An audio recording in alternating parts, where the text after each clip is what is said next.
Hello everyone. This is doctor Sandhyarani, obstetrician and gynaecologist. చాలా మంది ఆడవాళ్ళు యాంటీనేటల్ ఎక్సర్‌సైజెస్ అంటే ప్రెగ్నెన్సీలో ఎక్సర్‌సైజెస్ చేశాము. అయినా కూడా మాకు ఆపరేషన్ అయ్యింది.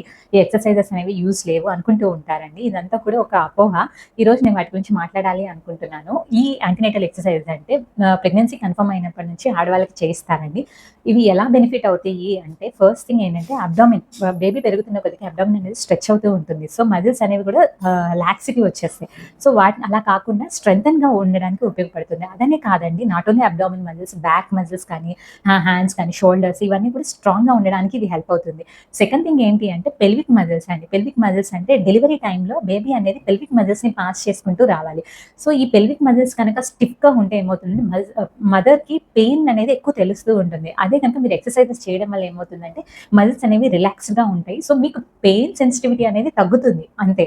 థర్డ్ థింగ్ ఏంటి అంటే మీరు వెయిట్ అనేది ఎక్కువ పుట్ ఆన్ అవ్వకుండా ఉంటారు. సో వెయిట్ గెయిన్ అయితే ఏమవుతుంది అంటే ప్రెగ్నెన్సీలో బీపీ, షుగర్, థైరాయిడ్ కొన్ని కాంప్లికేషన్స్ వచ్చే ఛాన్సెస్ ఉంటాయి. వాటన్నిటి వల్ల మీరు సిజేరియన్‌కి వెళ్ళాల్సిన అవసరం అనేది ఉంటుంది. సో ఇవన్నీ లేకుండా మీరు వెయిట్‌ని కంట్రోల్ చేసుకుంటే గనక ఈ కాంప్లికేషన్స్ అనేవి రాకుండా ఉంటాయి. సో సిజేరియన్ అనేది లేకుండా ఉంటాయి. అంతేగాని నేను చేస్తే కంపల్సరీ నార్మల్ డెలివరీ అవుతుందనేది ఖచ్చితంగా అది అపోహ అండి. Thank you.